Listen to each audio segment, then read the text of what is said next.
ஒரு பக்கம் நம்முடைய தமிழ்நாட்டில் புதிய புதிய பரபரப்புகள் உருவாகிட்டே இருக்குன்னா, இன்னொரு பக்கம் ஓயாத ஒரே பரபரப்பு தான் அதிமுகவை சுற்றி. இது ஒரு எண்டே கிடையாதா அப்படின்னு புலம்பிக்கிட்டே இருக்காங்க ரத்தத்தின் ரத்தங்கள்.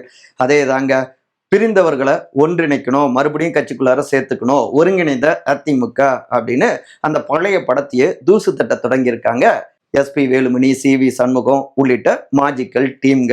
இதனால மறுபடியும் எடப்பாடி நெருக்கடிக்கு ஆளாகிறாரா?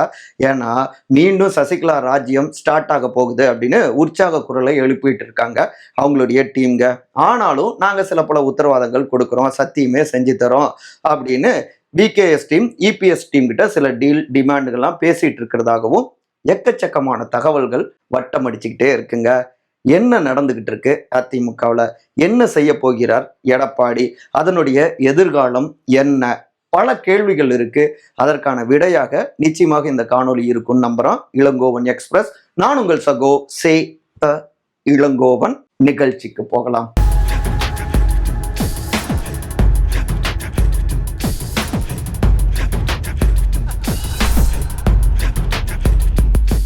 மீண்டும் எடப்பாடிக்கு நெருக்கடி, மிரட்டுகிறார்களா மாஜிக்கல் டீம்? பழனி அதிமுக எம்எல்ஏ அலுவலகத்தை புதுப்பித்து மீண்டும் திறந்து வச்சிருக்காங்க அதிமுகவுடைய மாஜிக்கல் முன்னாள் அமைச்சர்களான திரு எஸ்பி வேலுமணி, திரு சிவி சண்முகம், திரு KP அன்பழகன், திரு நத்தம் விஸ்வநாதன் உள்ளிட்ட 10 மாஜிக்கல், 10க்கும் மேற்பட்ட முக்கியமானவர்களுடைய அந்த படை தாங்க. அங்க அவங்க பேசினது தான் எம்ஜிஆர் மாளிகை வரை மறுபடியும் ஷாக்கு கொடுத்துருக்குங்க. ஒன்றும் இல்லைங்க, எங்களுக்கு மாநில பொறுப்பெல்லாம் கொடுத்தாங்க, ஆனால் நாங்கள் வேணாம், கட்சி உறுப்பினராகவே நாங்கள் இருக்கோம் அப்படின்னு கடிதம் எழுதி கொடுத்துட்டோம் எங்களுடைய தலைமைக்கு. ஏன் அப்படின்னா, நீங்கள் மறுபடியும் பொதுக்குழு செயற்குழுலாம் கூட்டி ஏன் தோல்வி அடைஞ்சோம் அப்படின்னு ஆராயணும். அதுக்கப்புறம் புதிய பொறுப்புகள், பதவிகள் உள்ளிட்ட எல்லாவற்றையும் குறித்தும் ஒரு கமிட்டி அமைச்சு முழுமையாக ஒரு ஒர்க் பிளான் போடணும். கிட்டத்தட்ட 200க்கும் மேற்பட்ட பொதுக்குழு செயற்குழு உறுப்பினர்கள் பதவி பறிச்சிருக்காங்க, நீக்கி இருக்காங்க. இதெல்லாம் கொஞ்சம் கூட அக்செப்ட் பண்ணிக்க முடியாது. இப்படியே இருந்தால் கட்சிக்கு எதிர்காலம் கிடையாது. ஸோ கட்சியை பலப்படுத்தணும் அப்படின்னா திருமதி VK சசிகலா, திரு TTV தினகரன் உள்ளிட்ட அனைவரையும் மறுபடியும் கட்சிக்குள்ளார சேர்த்துக்கணும். ஒருங்கிணைந்த அதிமுக தான் வெற்றியை கொடுக்கும். அதுவரை நாங்க இந்த பொறுப்புகளை ஏத்துக்க மாட்டோம், உறுப்பினராக மட்டும்தான் தொடர்வோம் அப்படின்னு ஓங்கி முழங்கி இருக்காங்க மாஜிக்கல் டீம்க. இன்னொரு பக்கம் மற்றொரு மாஜி திரு நத்தம் விஸ்வநாதனும், இந்தியாவிலேயே 3வது பெரிய கட்சி அதிமுக, ஜெயலலிதா அம்மா ஆட்சியை ஒப்படைச்சிட்டு போனாங்க. ஆனா இன்னைக்கு எடப்பாடி பழனிசாமி கட்சியை எங்க கொண்டு வந்து நிறுத்திருக்காரு பாருங்க. கட்டெரும்பு போல தேஞ்சி எம்எல்ஏக்கள் எண்ணிக்கையெல்லாம் குறைஞ்சிருச்சு. எடப்பாடி பொறுப்பேற்ற பிறகு கட்சி வளர்ச்சியா தளர்ச்சியா அப்படிங்கிறத அவரே புரிஞ்சுக்கணும் அப்படின்னு ஒரு இக்கு வச்சு குட்டு வச்சுலாம் பேசிட்டு போயிருக்காரு. மறுபடியும் இந்த குரல் ஆனா முன்னை விட கொஞ்சம் கூடுதல் ஸ்ட்ராங்காக ஓங்கி ஒலிக்குது. என்ன பின்னணி? எல்லா சைட்லையும் நம்ம விசாரிச்சோம். முதலாவதாக 10 தோல்வி பழனிசாமி, 11 தோல்வி பழனிசாமி, 12 தோல்வி பழனிசாமி அப்படின்னு இதுக்கு ஒரு எண்டே கிடையாதுங்கிற மாதிரி தோல்வி தோல்வி தோல்வின்னு அதிமுக போய்கிட்டு இருக்கு. 1, முதல்ல இருந்த எம்எல்ஏக்களுடைய எண்ணிக்கையும் குறைஞ்சிக்கிட்டே இருக்கு. 2, 10 ஆண்டுகள் ஆட்சியில இல்லாத ஒரு சூழல் இப்ப ஏற்பட்டிருக்கு. 3, அப்புறம் கட்சியில இருந்து எம்எல்ஏக்கள் வெற்றி அடைஞ்சவங்களே 6 பேர் ராஜினாமா செஞ்சுட்டு அதுவும் ஆளுங்கட்சி தாவேக்கால இணைஞ்சிருக்காங்க. இப்படி நான் ஸ்டாப் அட்டாக்கு. இதுல கூடுதல் ஷாக் என்னன்னா, வெள்ளிக்கிழமை ஆனாலே பக்குன்னு இருக்கு. ஏன்னா சனிக்கிழமை ஆனா ஒரு இணைப்பு விழாவை முன்னெடுத்துறாங்க. அதிமுகல இருந்து தாவேக்கால போயிட்டு இணைஞ்சிடுறாங்க. சாட்டர்டே ஃபங்க்ஷன்னு சிட்டிங் அமைச்சர் திரு ஆதவ் அர்ஜுனா அவங்களுடைய டீம் முன்னெடுத்துட்டு இருக்காங்க. அந்த அளவுக்கு அதிமுக தேய்ந்து கொண்டிருக்கு.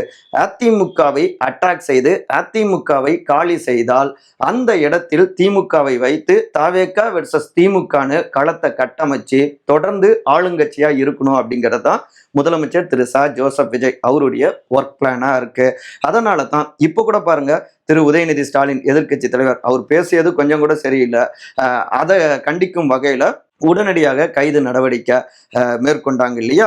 இப்படி டிஎம்கேவை டார்கெட் செய்வதன் மூலமாக, அவங்க இறங்கி டிவிகேவை அடிப்பதன் மூலமாக களம் மேலும் மேலும் டிவிகே வெர்சஸ் டிஎம்கேன்னு உருவாகிட்டே இருக்கு.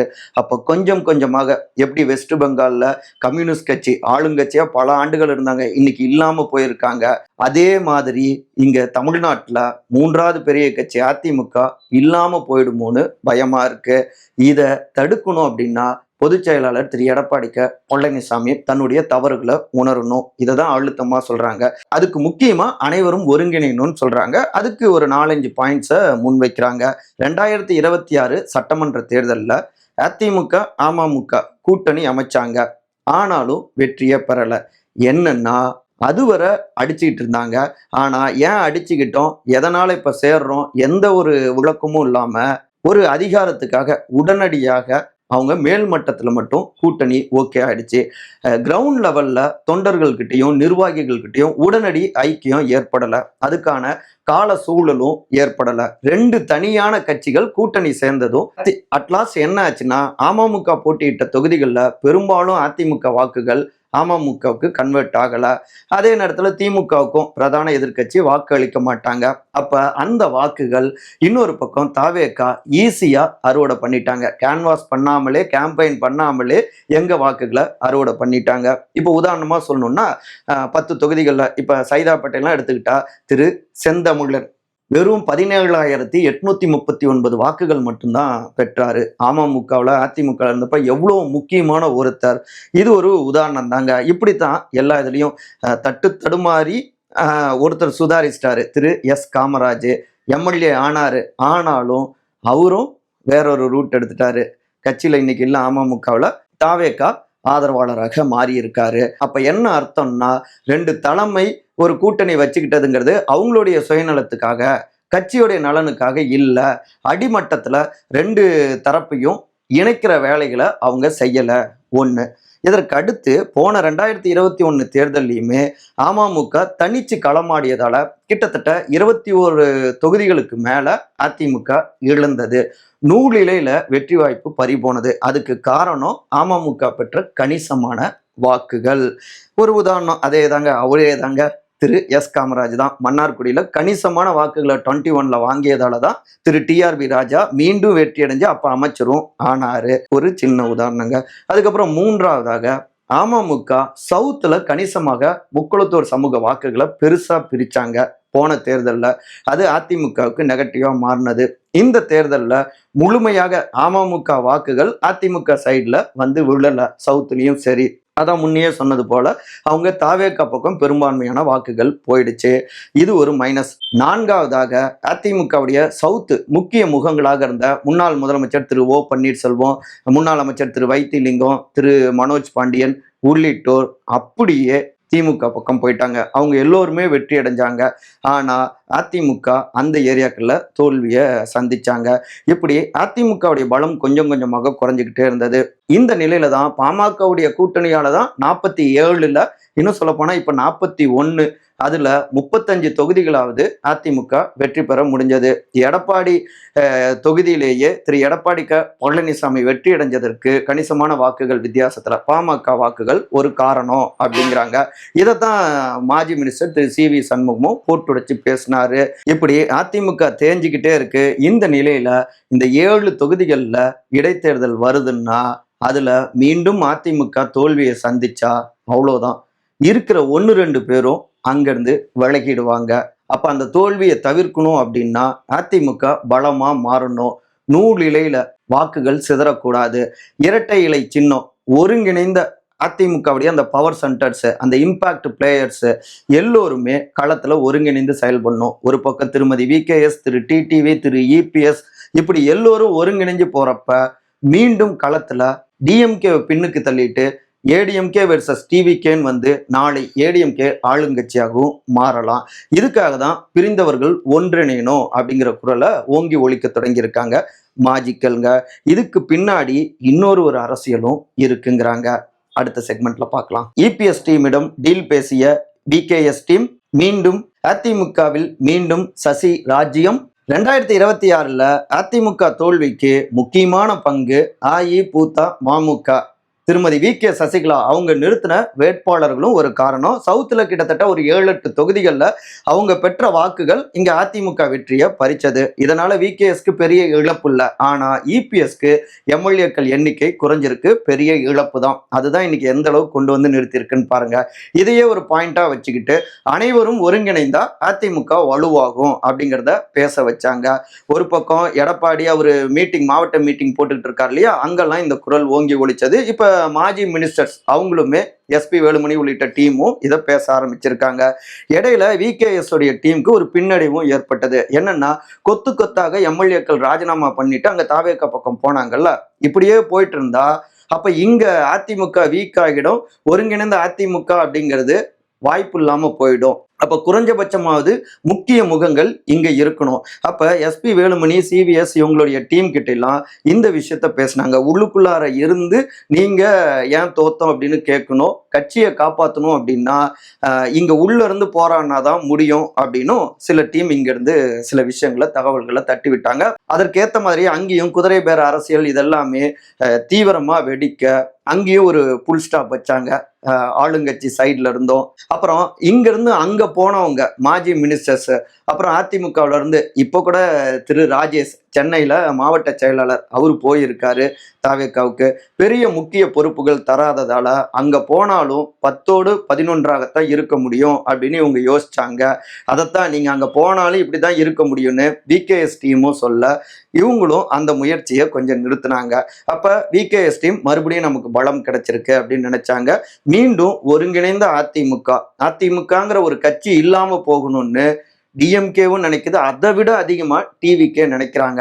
அதுக்கான வாய்ப்பை கொடுத்துடக்கூடாது அப்படின்னு பதிவு செஞ்சாங்க. அப்புறம் முக்கியமா மீண்டும் அதிமுகவில் இணைந்தாலும் எந்த விதமான அதிகாரமும் எங்களுக்கு தேவையில்லை, அதுல விருப்பமும் இல்லை. ஒருங்கிணைந்த அதிமுக, அதுதான் வளம் வாய்ந்த அதிமுக, இதுதான் சசிகலாமாவுடைய எண்ணம் அப்படின்னும் இபிஎஸ் டீம் கிட்ட இந்த உத்தரவாதமும் கொடுக்கப்பட்டதுங்க இவங்களுடைய மீடியேட்டர்கள் மூலமாக. இப்படியெல்லாம் சீக்ரெட் முயற்சிகளுடைய தொடர்ச்சியாகத்தான் தற்போது பழனியில அனைவரும் ஒருங்கிணையணும் அப்படின்னும் இந்த விஷயத்த ஓங்கி ஒழிச்சிருக்காங்க. சரி, இவை எல்லாவற்றுக்குமே இபிஎஸ் சைட்ல என்ன ரிப்ளை? மிரட்டும் மாஜிக்கல், நெருக்கும் வி.கே.எஸ் டீம் என்ன செய்ய போகிறார் எடப்பாடி? ஒரு பக்கம் எம்எல்ஏக்கள் ராஜினாமா செய்து தாவேகா பக்கம் போறாங்க. இதை தடுக்கிறதுக்காக சட்ட ரீதியிலான நடவடிக்கையை எடுத்துட்டு இருக்காங்க திரு எடப்பாடி அவங்களுடைய டீமு. சபாநாயகர்கிட்ட புகார் கொடுத்தாங்க. இன்னொரு பக்கம் ஆளுநர் திரு அர்லேக்கர் அவர்கிட்டையும் புகார் கொடுத்திருந்தாங்க. அவங்களும் குதிரை பேரம்லாம் நடந்திருக்கா அப்படின்னு வாய்மொழியாக விளக்கங்களும் கேட்டிருக்காங்க. அப்புறம் தேர்தல் அறிவிக்கப்படலை, வேற சில காரணங்களால இப்போதைக்கு தற்காலிக தடையும் 7 தொகுதிகளில் இருக்கு. 5 தொகுதிகளில் மொத்தமாக 7 தொகுதிகள்லையும் இடைத்தேர்தலை முடிஞ்ச வரைக்கும் தள்ளி போடுவது ஒரு பிரீத்திங் டைம் நமக்கு கிடைக்கும் அப்படின்னு திரு இபிஎஸ் உடைய டீம் கருதுறாங்க. ஒன்று. ரெண்டாவது, இங்கிருந்து அங்க போன யாருக்குமே எந்த விதமான பொறுப்பும் கொடுக்கல, அவங்க டம்மியா தான் அங்க இருக்காங்க. ஆனா இங்க நாம மாஜிக்களுக்கும் கூட மாநில அளவுல பொறுப்பு கொடுத்திருந்திருக்கோம், அவங்க போர்க்கொடி தூக்கியும் கூட அப்படின்னு தொண்டர்கள்ட்ட பேசிட்டு இருக்காரு. இதன் மூலமாக மாஜிக்கள் கன்வின்ஸ் ஆகுறாங்களோ இல்லையோ, ஆனா இங்க யாருடைய பதவியும் அவர் பறிக்கலையே, அவர் அரவணைச்சு தானே போறாரு, விட்டு கொடுத்து தானே போறாரு அப்படின்னு அடிமட்டத்தில் இருக்கக்கூடிய நிர்வாகிகள் தொண்டர்கள்ட்ட ஒரு பாசிட்டிவ் இமேஜ் வரும் அப்படின்னு இப்படி காய் நகர்த்துறாரு எடப்பாடி. மூன்றாவது, பிரிஞ்சவங்க மறுபடியும் சேர்ந்தா தன்னுடைய நாற்காலிக்கு ஆபத்து வரும் அப்படின்னு கருதி அவங்கள சேர்க்கவே கூடாது அப்படிங்கிறதுல உறுதியா இருக்காரு. ஆனா வி.கே.எஸ் டீம் ஆகட்டும், இல்ல டிடிவி தினகரன் டீம் ஆகட்டும், இவங்க யாருமே பொதுச் செயலாளர் பதவியை நாங்க எதிர்பார்க்கல அப்படிங்கிறதையும் பதிவு செஞ்சுக்கிட்டே இருக்காங்க. ஆப்ஷனாக வி.கே.எஸ்க்கு ஒரு கௌரவ தலைவர் மாதிரியான ஒரு பொறுப்பை கொடுக்கலாம், டிடிவி தினகரனுக்கு வேறு வகையில தென்மண்டல அளவிலான ஒரு முக்கியமான பொறுப்பு கொடுக்கலாம், ஈக்குவலாக ஏதாவது பிரிச்சு கூட நம்ம பண்ணலாம் அப்படின்னும் சில விஷயங்கள் பேசிட்டு இருக்காங்க. ஆனா எதுலேயுமே நான் வாய்ப்பில்லை ராஜா, வாய்ப்பில்லை அப்படின்னு அதுல உறுதியா இருக்காரு எடப்பாடி. சரி, இதெல்லாம் மாற்றாக எப்படி கட்சியை தக்க வச்சுக்கலாம், பதவியை தக்க வச்சுக்கலாம் அப்படின்னா, இறங்கி விவசாயிகளுடைய பிரச்சனை, காவிரி விவகாரம் இதெல்லாம் கையில் எடுத்து போராடினா முடியும் அப்படின்னு அதை தான் இப்போ ஆளும் டிவிகேக்கு எதிராக போராடிட்டு இருக்காரு. ஆனாலும் முந்தைய காலங்களில் திரு எம்ஜிஆர் அவர்களாகட்டும், செல்வி ஜெயலலிதா அவர்களாகட்டும், அவங்களுக்கு ஒரு வசீகரமான ஒரு இமேஜ் இருந்தது. எம்ஜிஆர் அவருக்கும் கலைஞர் அவர்களை எதிர்த்து, அப்புறம் எம்ஜிஆர் அவருக்கு பிறகும் ஜெயலலிதா அவர்கள் அவங்களுடைய அந்த இமேஜ் 234 தொகுதிகள்லையும் ஒர்க் அவுட் ஆனது. ஆனா எடப்பாடி அவர்கள் ஒட்டுமொத்தமான தமிழ்நாட்டுக்கான இமேஜை உருவாக்கல. ஒரு வட்டாரத்துக்கான இமேஜ் தான் அவருக்கு இருக்கு. அந்த வட்டாரம் பிரதேச இமேஜையும் காலி பண்ற மாதிரி இன்னொரு பக்கம் திரு அண்ணாமலையும் வந்துட்டாரு. இங்க வட மாவட்டங்கள்ல திரு சி.வி. சண்முகம் மூலமாக அந்த இமேஜும் காலி செய்யக்கூடிய அரசியல் தொடங்கியாச்சு. அப்ப போக போக ஒரு மோசமான நிலைக்கு எடப்பாடி தள்ளப்படலாம். அப்ப இப்பவே சுதாரிக்கணும் அப்படின்னா ஒரு குறைஞ்சபட்ச சமரசத்தோடு அனைவரையும் ஒருங்கிணைத்தா அதிமுக பலம் பெறும், இரட்டை இலை சின்னம் உறுதி பெறும். சில வெற்றிகள் கிடைச்சதுன்னா, உள்ளாட்சி தேர்தல்ல இடைத்தேர்தல்ல வெற்றி கிடைச்சதுன்னா அது தாவேகா திமுகவுக்கு பதிலடி கொடுத்த மாதிரியும் இருக்கும் அப்படின்னு சில ஆலோசனைகள் உள்ளுக்குள்ளார ஓடிக்கொண்டிருக்கு. இந்த நிலையில தான் திரு உதயநிதி ஸ்டாலின் எதிர்க்கட்சி தலைவர் அவர் முதலமைச்சர் குறித்து பேசிய ஒன்று தவறா பேசியிருக்காரு அப்படின்னு அவர் கைது நடவடிக்கை நடந்தது. தஞ்சை போலீசார் பலரும் உதயநிதி பேசியதையும் கண்டிச்சாங்க, அவருடைய கைதியும் கண்டிச்சாங்க. திரு எடப்பாடி அவரை பொறுத்த வரைக்கும் உதயநிதிக்கு நாவடக்கம் தேவை அப்படின்னு கூட்டு வச்சிருக்காரு. அதே நேரத்துல இப்படி உடனடியாக சட்டமன்றம் கூடுற நேரத்துல கைது போன்ற விஷயங்கள் சரியில்லை அப்படின்னும் கூட்டு வச்சிருக்காரு. முன்னாள் அமைச்சர் திரு கே.பி. முனுசாமியும் இது ஜனநாயகம் இல்லை அப்படின்னு தாவேகா அரசாங்கத்தையும் கூட்டு வச்சிருக்காங்க.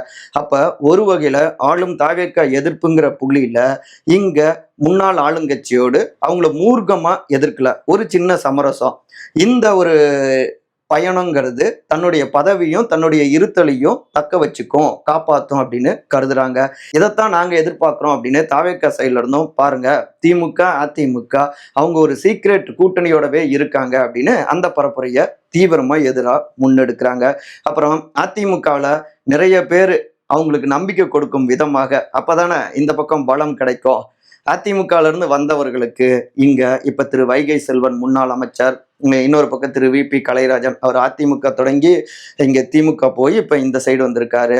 இவங்க எல்லோருக்குமே தேசிய அளவுல முக்கிய பொறுப்பும் தாவேகால கொடுக்கப்பட்டிருக்கு. இப்படியாக அதிமுகவை சுற்றி அரசியல் ஆடுபுலி ஆட்டம் அனல் வீசிட்டு இருக்குங்க. பார்ப்போம். மற்றபடி நீங்க தவறாம உங்களுடைய கருத்துக்களை கருத்துரை பகுதியில் பதிவு செய்யுங்க. அனைவரும் அன்பால் ஒருங்கிணைந்திருப்போம். நன்றி, வணக்கம்.